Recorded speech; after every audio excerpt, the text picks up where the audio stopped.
أنا عارف إن مش وقته إن إحنا نتكلم في أي شرح في أي حاجة عن الرسم، لكن خلّيني أقول لك فكرة كده طرقت في دماغي وأنا قاعد، يعني وأنا قاعد بارسم كده ماسك الورقة والقلم وقاعد يعني بادّيها شخبطات كده،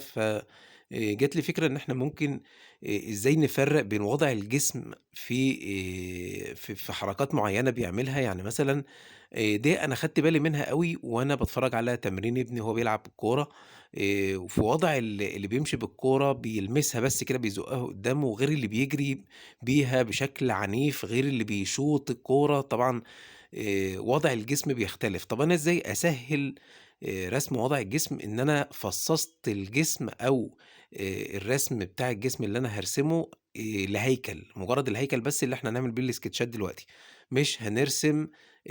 شخصيات كاملة أو إن إحنا بنرسم إزاي ترسم جسم كامل أو كده لأ، أنا بس عاوز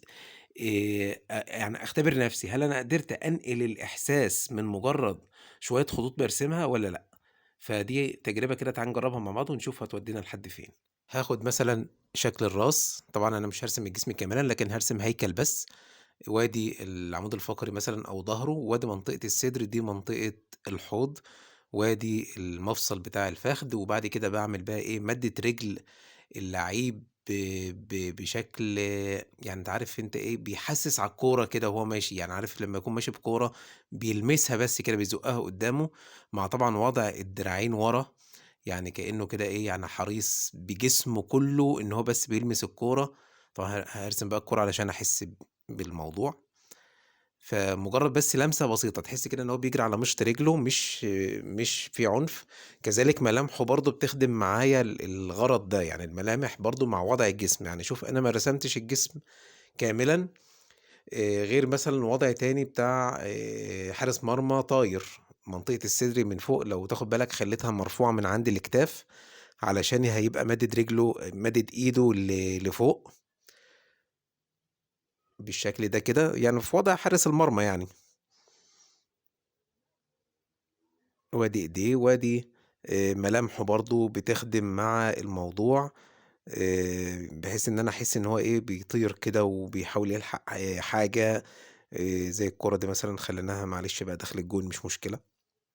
عدِّت من بين إيديه، بس يعني إيه، الغرض عندنا إن إحنا نركّز على وضع الجسم. هارسم مثلًا واحد بقى بيشوط جامد فاهم، فيبقى مثلًا مندفع لقدّام من فوق كده، يعني صدره مندفع لقدّام،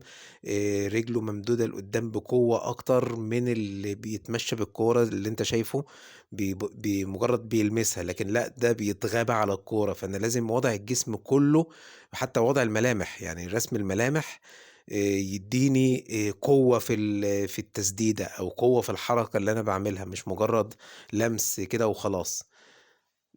ده بقى طبعًا إيه، يعني واحد واقف عادي خالص ما فيش فيه أي reaction إلا إنه واقف عادي. رسم الهيكل اللي هو يعني مجرّد بس المفاصل كده ومجرّد إن أنت تبقى عارف بس وضع المفاصل فين ومنطقة الوسط والصدر والكلام ده، بيفرق معاك جدًا. الملامح كمان بتخدم معانا الرسمة اللي إحنا بنرسمها. يعني بس دي فكرة كده إيه، يعني جات لي كده وأنا قاعد كنت حتى مش مرتّب إن أنا أسجّل فيديو، بس وأنا باشتغل فيها حسّيت إن ممكن يعني هتفتح لنا مجالات إن إحنا نتكلّم في أفكار كتير حلوة أوي.